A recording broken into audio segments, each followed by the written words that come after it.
Hello and welcome to another episode here on Viking.TV with me, Anne Diamond. I'm here in what is probably a quintessential English country churchyard in Oxfordshire. And there's a very special reason, and mainly that's because we are all in the free world now commemorating the 80th anniversary of the biggest invasion force in the whole history, and that is, of course, D-Day. And you can't really think about D-Day without thinking of one particular person, and this is where he's buried. He was an amazing man, led an incredible life, came from a very, very aristocratic family. In fact, their seat is just down the road there, and we'll go in there in a minute. It's called Blenheim Palace. Winston Churchill came from a very aristocratic family, but was buried here in a simple country churchyard. It's said that's what he wanted.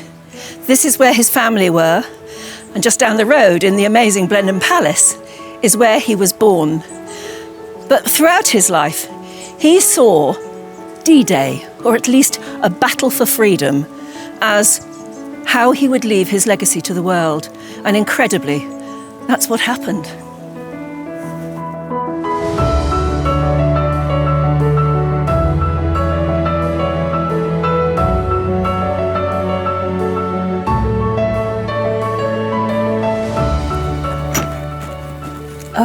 Oh my goodness.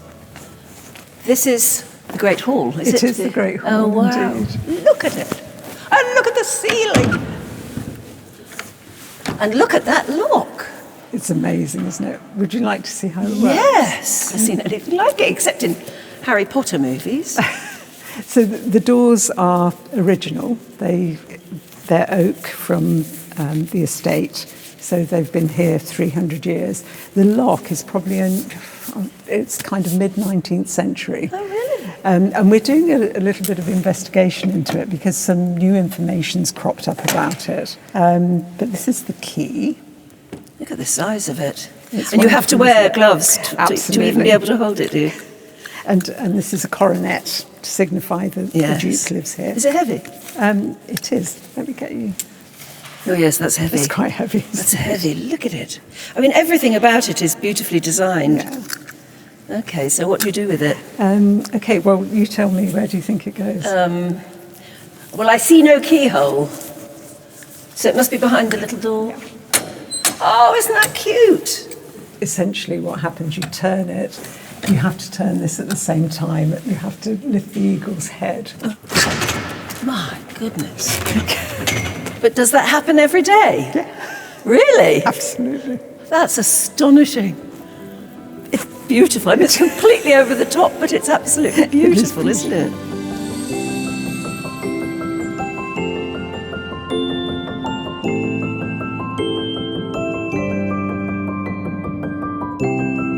This is surprisingly small. It is, isn't it? It's very humble as well, yes. given the state of the palace. How things turned out in the end. And the state of the palace, yes. You know, it doesn't have tapestries, it doesn't have, beautiful silver or any of the other things that you find in the other rooms. But this is more or less, apart from the paintings, this is more or less how it would have been. Yes, and the bed. So what is the story of how Churchill, the great Sir Winston Churchill, came to be born in this relatively modest room in a fantastic palace? I know there is a whole story because it was a bit of a rush job, wasn't it? It was a rush job. I think one of the things that you have to remember, though, is that when he was born, we didn't know he was going to be a great man. No. And okay, he was the grandson of a duke, but there were other grandsons of dukes. But no, he wasn't meant to be born here, and it was a bit of a rush job. And the story goes that his parents were here for a St Andrew's Day ball. They were dancing in the long library, which is just a little way along the corridor, and Jenny went into labour. Presumably early. Yes, very early. I mean, they wouldn't have known, or they wouldn't have come and had a party. Well, although they were that sort of people, weren't they? They were that sort of people, and I think Jenny was quite a remarkable woman, and I don't think she'd have let a little thing like pregnancy stand in her way, and clearly she didn't. But what I've never been able to quite figure out is clearly one of your guests starts going into labour, and it must have been a quick one. But why couldn't somebody carry her upstairs to one of the rather grander bedrooms? Instead, they rushed her into here. They did, and perhaps it's because they didn't, perhaps they thought the birth was imminent. And in fact, this room was being used as a cloakroom. So she was surrounded by, cloaks. Other people's coats? Absolutely. Was there a bed here? No. So what did she give birth on, a sofa? Well, we don't know. In a letter to her mother, her husband Randolph wrote that they made her comfortable, but he doesn't go into any great detail. No. And he also said, which always brings a kind of tear to my eye, he said, the pains came on, we tried to stop them, but to no avail. And you think, what on earth would they have done in 1874 to stop labour? Don't like the sound of that at all. Neither. But it's funny in that Winston, in his writings, says that he did two very, very important things in this particular palace. And the first one was to be born here. And the second one was to decide to be married. So in other words, he proposed to Clementine here. Yeah. And he went on to say that he was very happy with both decisions. Yes, yeah. Well, I'm glad he chose to be born here. Yes. And even if it was a very rushed situation with maids scurrying around with water and towels and everything else, he was eventually born here.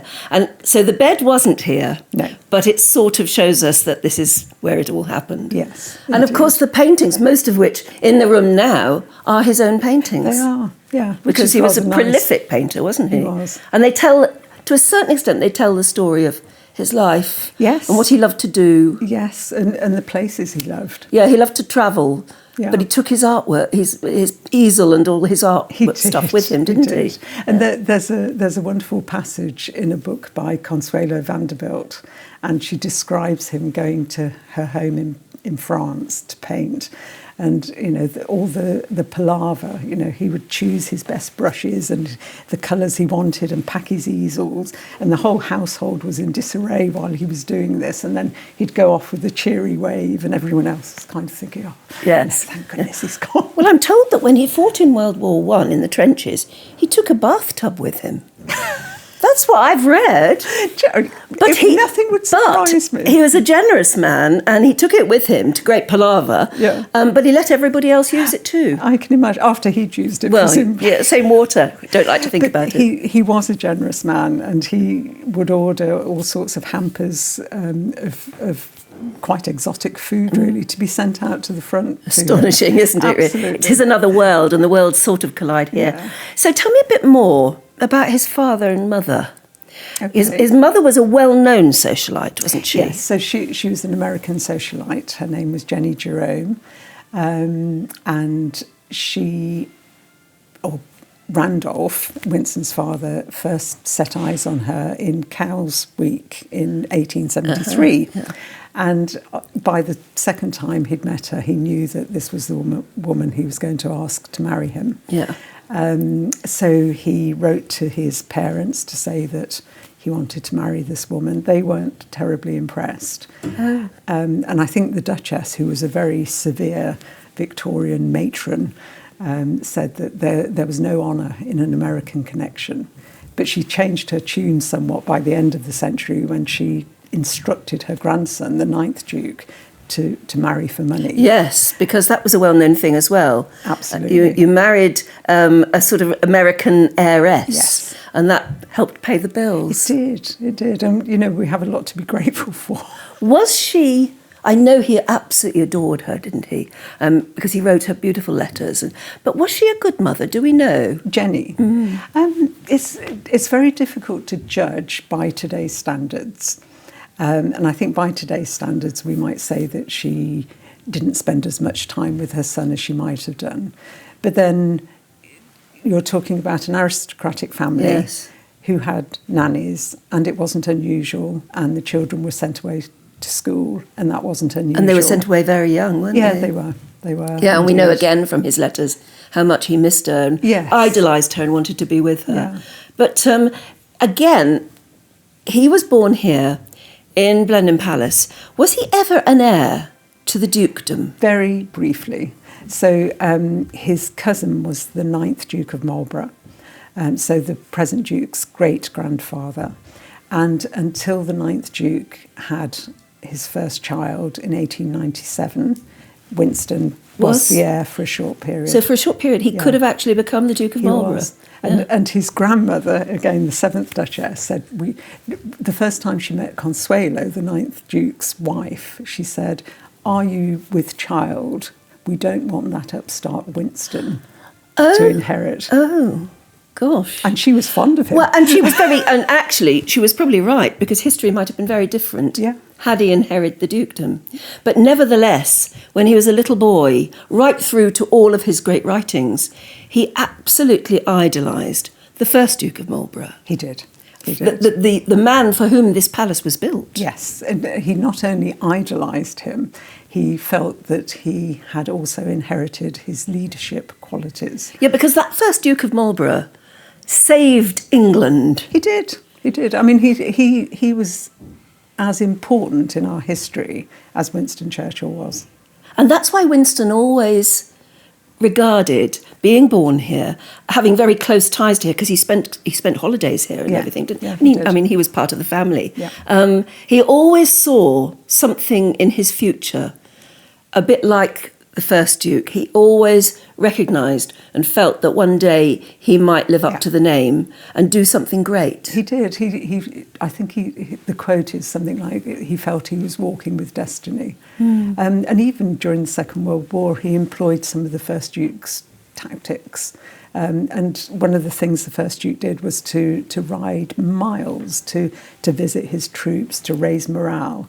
And Winston travelled miles during the Second World War, with the same kind of thing in mind. Oh, absolutely, because we're told again, when they were planning D-Day, that he had every instinct, and he really, really wanted to go out with the first wave on D-Day, didn't he? Yeah, and I think the King had to say no.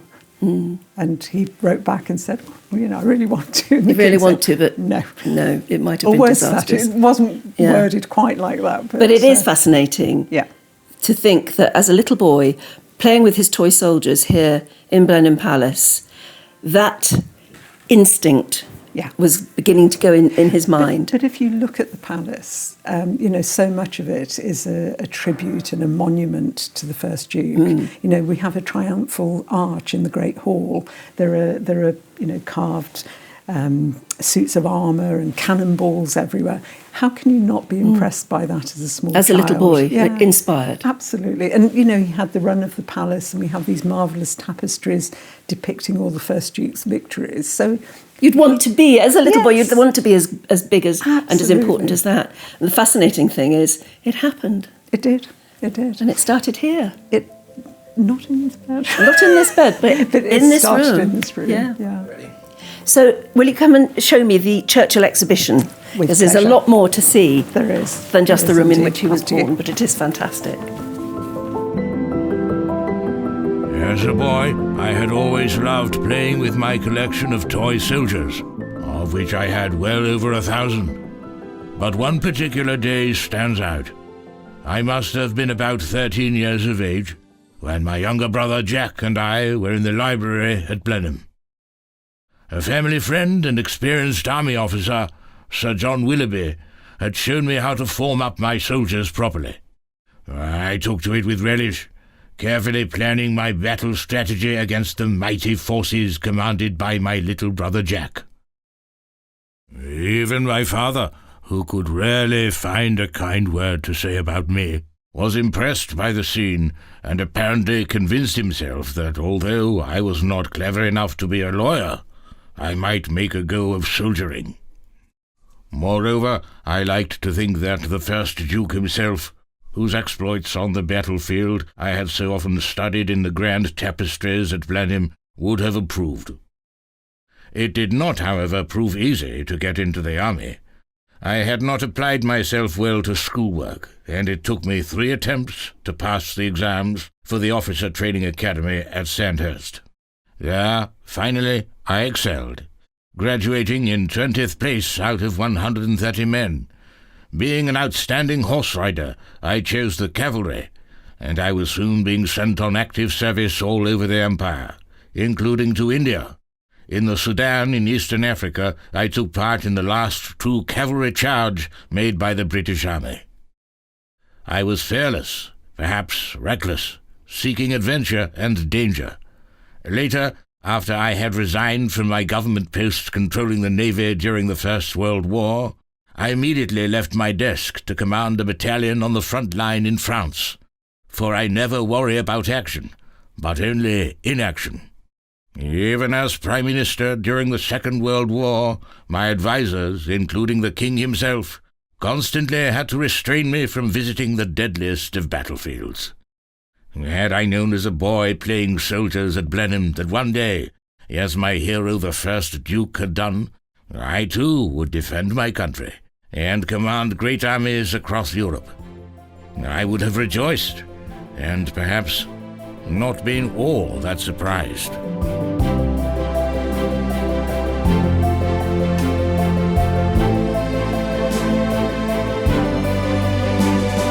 So now here, this is the real exhibition part, telling the story of Churchill's life. Absolutely, literally from the Oh, see, cradle. that's interesting. That was the point I was making about the fact that he idolised his mother, Yes. even if she wasn't quite as demonstrative as you might think nowadays she should have been. My mother made the same brilliant impression on my childhood's eye. He could talk brilliantly even then. She shone for me like the evening star. I loved her dearly, but at a distance. It's a bit sad, isn't it? You mentioned his command of the English language, and if you think that he was actually given the Nobel Prize for Literature. Yes. It's I've quite tried something. reading it, have you? That's for the total history of the war. Yes. And it's such a tome. I've really tried. But here, I don't know whether this was his cot, but as we were saying upstairs, because his birth was so fast and furious, they had to actually seek somewhere. Nobody seemed to have any baby clothes to put him in. No. So what did they do? Well, they, again, in Randolph's letter to his mother-in-law, he says that they had to borrow clothes from the local solicitor's wife. No. And there's also a book by one of Churchill's aunts who says that some of the baby clothes came from one of his aunts as well. So this is an example, and you can see it's even darned. Little baby vest. Yeah. It's cute. And the lovely thing, this painting of him when he was just a toddler, really, prior to his 5th birthday. Yeah. This is a little boy. It is a little boy. And Well, it's not any old little boy. It's Winston Churchill. It is. With these amazing ringlets. Well, again, if you think he was a Victorian, Yes, and so he was. Victorian boys wore smocks and flowing skirts until they were 5, and they had their first pair of breeches. Is that right? And that's the age they had their hair cut for the first time. And that's why his curls are there again. And that's his real hair. That's his Yes. childhood hair. Yes, it Curls is. when he was 5 years old. Nowadays we find that sort of thing a little bit spooky, don't we? No, I do you agree. not I cut have- my children's locks. Exactly, and as did I. Yeah. So there they are. That's Winston Churchill's hair. Yeah. Astonishing, isn't it? And that's what's so lovely about an exhibition like this, is that they've managed to pull all these things together. And there are that's a lovely photograph It is. again of Jenny Churchill Yeah. with Winston and Jack. Yes. And Winston is obviously the older boy, and again you can see the man in his face. You can, can't you? You can. And I think in that photograph in particular, he looks so... Oh my goodness. That's him in a sailor suit. So again, probably about 5 or 6. Yeah, and that's the sailor suit. But look at him. He knows he's going to be Prime Minister one day, doesn't he? he does. And of course, that's actually what he says. Whenever he writes about his destiny, there it is.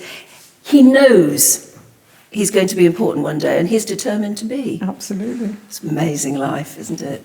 Mind you, to be fair, he was. If you think about when he became Prime Minister for the first time, he was, let me try and work this out, he was 66. Yes. So It took him a long time to get there. It But he wasn't going to retire before he did. Not at all. Not at Yeah, we all. got his... Now, again, this is the elements of the country life. Yes. The country squire, in a way. This was his baby seat it was a baby saddle, really. It is. And he learnt to ride. He had a little pony called Rob Roy. And he rode here. And of course, he was a good horseman, wasn't he? He was. He was a good polo player. I didn't know he was a polo player. Yes. You always think of Winston Churchill being a very big guy, don't you? When he was young, he was quite slender. But also, didn't he take part in the last ever cavalry charge?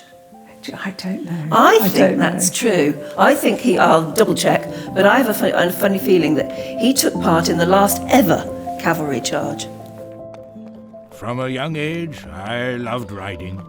My grandmother, the 7th Duchess, gave me my first pony, and one of my favourite pastimes at Blenheim was to ride around the park. Rob Roy's all ready for your ride, Master Winston. As a very young boy, I had a special saddle, beautifully made, which I used at Blenheim. As I liked to say, no hour of my life is lost that is spent in the saddle. I certainly put all those hours in my life to good use, because riding became my first career when I joined the Army Cavalry. My regiment was the Queen's own Oxfordshire Hussars, and both my uniform and my horse's saddlecloth were splendid. Well, Antonio, I'm sorry I haven't got my tiara on, because one feels, sitting at this lovely table in Blenheim Palace, that we should both be dressed up to the nines, Absolutely. shouldn't we? But Winston did come here and threw his own dinner parties, didn't he? He came here an awful lot. I mean, as we've already mentioned, from a child. And it's rather lovely to look at the visitors' book, because he comes as a young man, and then he comes with Clementine, and then his children start to sign the visitors' book, etc. Yeah. But he was present at a very, very famous weekend, and the dinner party must have been extraordinary. What was so good about it? Wow. The guest of honour was Edward VIII. And it was held in June 1936, so just a few months before he abdicated. Yeah, so he was actually king, but he hadn't been crowned. That's absolutely right. And did anyone accompany him? Did he bring along his lady love? Well, not only his lady love, but also her husband, because she was still married at the time. Oh. And so the visitors How book... awkward. I wish I'd been a fly on the wall. Yes. But I think at that on that occasion, they discussed how the divorce would take place. So Ernest... What, over dinner? It would have happened. My goodness. I remember well in 36, Edward VIII came to stay one weekend, as did Mrs. Wallace Simpson and her then husband. Just a few months later, the King's affair with Mrs. Simpson was public scandal, and he was compelled to give up the throne to fulfill his wish to marry her. Constitutional crises aside, it was all great fun, but also a perfect opportunity to bend the ear of a government minister or find out the latest inside information from a foreign envoy. Well, that is extraordinary. So you've got Churchill at the same dinner table as the king. Yes. The woman he intended to marry, because Wallace that's what the Simpson. abdication was all about, Yes. and her husband, soon to be ex-husband. Ernest Simpson. Right. And Clementine Churchill, presumably, as well. yes, and the 10th Duke and Duchess of Marlborough. Ah. And various other, So what do we think would have been their attitude towards Wallace Simpson and the king's desire to marry her? I think Winston was quite supportive of the king. And I know that the 10th Duke and Duchess continued to receive the Duke of Windsor and the Duchess of Windsor as guests, even after the abdication. So they must have been on good terms. Well, to a certain extent, they would have grown up together. They would have always bumped into each other. They'd have been in the same set. Formed friendships, I suppose. Yeah, absolutely. But at some point, obviously, as we now know, Churchill and the rest of the government said no, they would not contemplate that marriage. That's right. And ultimately, Edward abdicated. He did. Yeah. And then, of course, his younger brother became king, King George VI, who we all know and love him through his daughter, Queen Elizabeth. Yes, of course. But again, they got on very well, didn't they? They did eventually. I don't think Not they at did first. to begin with. But certainly during the war years, they developed a great respect and affection for one another. And it's interesting if you ever get the chance to go to the Churchill archives in Cambridge, and they have a whole raft of letters, correspondence between Churchill and the King, and you can see the affection and the respect that they had for one another.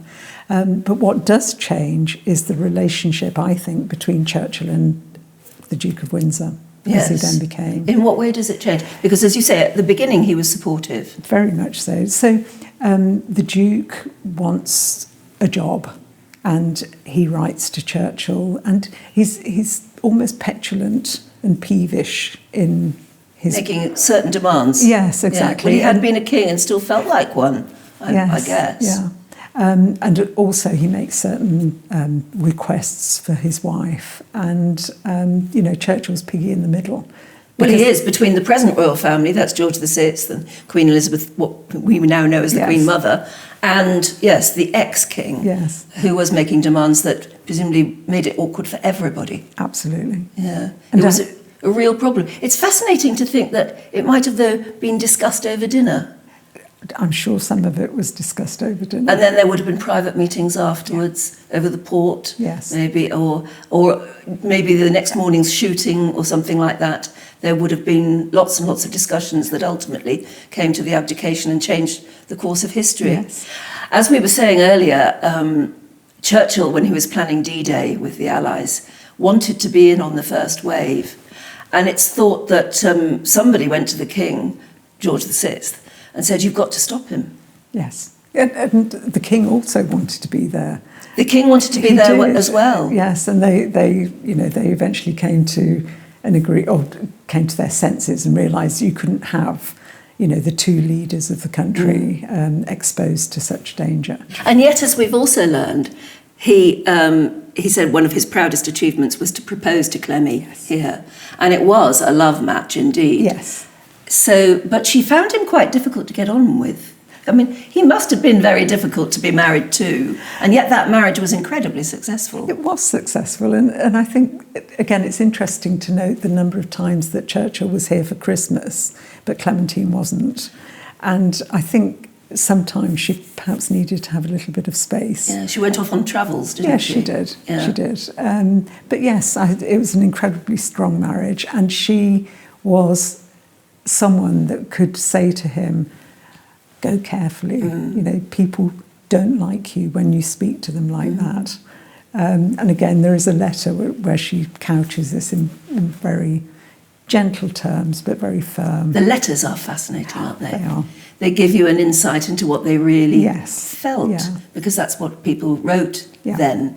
But there's no doubt that he adored her, she adored him, and they made a successful, very successful marriage, and had children who were successful in different ways too, and not so much. Yes, I know. Some were the bane of his life, weren't they? Again, it's extraordinary when you read what they did, and I think we make quite a lot of Churchill's black dog. The depression. The depression, and there are some members of his family that say, well, was it depression? But it's interesting to see what happened to his children. Very sadly, one of them took her own life. Two of them were alcoholics. Can't be easy being the child of somebody like that. And he always walked around saying he was a great man, didn't he? It was something he actually said about himself. And I think just the way he kind of conducted himself as well. But yeah, very hard. Yes, very hard. But his grandchildren have done better, actually, funnily enough, haven't they? There are two ladies pictured behind us who had the sense, or not, I don't know, to say no when he proposed to them. Yes. Ethel Barrymore and Pamela Plowden both turned him down. But thank goodness they did. Well, yes. Thank goodness they did. And he talks about that too, because he proposed to Clemmy in the Temple of Diana, is it? He did, yeah. Which is one of the little buildings in the it is. acres and acres of beautiful land here. It was meant to be in the Rose Garden, but they didn't get that far because of the Great British Summer. It rained. So they had to take shelter. They did. And actually it turned out to be a very romantic place. Yes. Did she say yes straight away? I think she did. Yeah. And she asked him not to say anything to anyone until she had told her mother, because she was here for the weekend, and it was a very small party. There was just his cousin, the Duke, his mother, and a couple of friends, Lord and Lady Birkenhead. And so Churchill said no, of course, and then took himself off, ran across the South Lawn saying, she said yes, she said yes. Yeah, because he was a bit of a baby sometimes too, wasn't he? That little boy in the sailor suit still came out every so often. It's interesting, I mean, the rest is history, as they say, and it really is a remarkable history. And the funeral was held in, 1968 it was? 65. 65, was it 65? He did have a state funeral. He did. And all the cranes along the bank of the Thames all bowed as if to pay respects to him. But then his coffin was put on a train to bring it up here to Oxfordshire. Yes, to Longhambra. And a lot of people visiting Blenheim must wonder why he's not buried here in Blenheim, in the palace itself, or at least in the grounds. But he's buried, tell us where he is buried and why. So he's buried in the churchyard at Bladon. Which is the local village churchyard? It's a mile away. And he's there because his parents are there, his children are there. It's his family plot, really. So, but for a man who most of history recognises was a pretty great man, and he himself, as I said, he used to tell everybody so, and he was. I mean, as we look at the 80th anniversary of D-Day, you can't help but acknowledge what he did and how, and the character of the man who did it. So that's why he's buried in the little village churchyard at Bladon, which is fitting. I don't know. Yeah, it's fitting, isn't it? But this was very much his second home. Yeah. Shall we go on and have a look at some of the amazing letters he wrote? Yes, of course.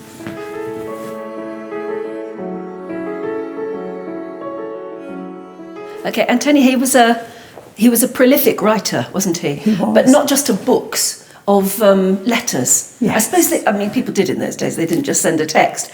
But he loved language. And this hall of letters is testimony to the fact that he wrote about everything all the time to everyone. From a very young age, he wrote to his parents from boarding school. From boarding school, he wrote to them from Blenheim when they were away, and he was here with his grandparents. He wrote all the time. This is a beautiful way of showing the letters that he wrote from a typewriter, sometimes often handwritten. Yeah. But they would just fly off the typewriter, basically. That's what they've tried to capture here. And I think it's nice for our younger visitors as well, who won't know what that machine is necessarily. No, it's a lovely old typewriter. It is. It's beautifully done, and it shows that he really could use the English language. Wasn't it said about him that I can't remember the phrase. He weaponized the English language. Or mobilised it. And sent it into battle. Something like yes, that. That's right. Yeah. And he really did, of course, with his speeches. Yes. And it's interesting here that we come to what Churchill would have seen as his finest moment, really. Two great Churchills, 2 centuries apart, the architects of 2 great victories. And we come back to the victory of the first Duke of Marlborough. Absolutely. And Churchill's long-awaited victory, the freedom or the freeing of Europe. And it's interesting that you've got here the pictures that show just that. Duke of Marlborough, triumphant Duke of Marlborough, and Churchill with the Allies, as they were then. And giving his famous salute. Yes, absolutely. As we said before, he saw this as his destiny. He did. I don't know how the other Allied leaders quite took it, but he got on with them enough to get things done, I suppose, didn't he? He did, and I think it came as a huge shock to him in 1945 when he was voted out. Nobody can understand that, can they? I mean, in Britain, the political columnists and the political strategists understand, because Britain was fed up with austerity and with talk of war. They just couldn't take it anymore. But it hurt him very badly. It did. And I think he's famously quoted as turning down an honour. And he said, how can I take the Order of the Garter when I've been given the Order of the Boot? Yes, he did Garter in the end, didn't he? But I mean, if you only look at these photographs, you see how hard he lobbied in America, desperate to get the US in. the terribleness of D-Day, and he would have been on one of those landing ships. If the king had allowed him. And then the triumphal, when the king and queen invited him out, and there's Queen Elizabeth there, or Princess Elizabeth, invited him out onto the balcony, which must have been one of his very proudest moments. And as we've seen a bit later, the way the country paid its respects when he died, ultimately. Yes, yeah. And here are some of those moments in history. I don't know what all the luggage is about. I suppose that's what he took with him. So much, yes. Well, as we talked before, he took stuff with him wherever he went. He loved travelling. He loved speaking there. Yeah, and this is him actually at Blenheim addressing a Conservative rally in 1947. Yeah. Again, just a few years before he became Prime Minister again for the second astonishing. time. Yeah. Astonishing story, isn't it? And here we come to the great man himself. I must say, this is beautifully done. It almost comes as a shock to turn the corner in the exhibition and see him. He does look magnificent. The face is almost a very, very real face. The twinkle in the eyes. When did you first see it? It was during lockdown. We had all this put together, so shortly after that. It's beautifully done, isn't it? It is, it's fabulous. And I know that that is his size at that time, because the tailors have given you the measurements. Absolutely, and they created that suit for us. So when you watch people coming round, do they go for the ultimate selfie, do they? Always. And that's all right, that's allowed? Yes, it's encouraged. Can I say thank you? Yes. And do you mind if I do the ultimate selfie? Be my guest. Because... but that height ratio would be right. Presumably that's how tall he was. So yes. It is quite stunning to stand this close to the great man. And it's absolutely amazing how lifelike he is. This is the closest I'll ever get to him, I guess. So doing the ultimate selfie, which you can do if you come around Blenheim as well, it's been a privilege and a pleasure to tell you more stories about the great Winston Churchill, who was born here at Blenheim, who proposed to his beautiful wife, beloved wife here at Blenheim, made it his second home. Maybe it's where he taught himself with those toy soldiers how to wage a war and win it. So from me and Diamond and the great man himself, goodbye.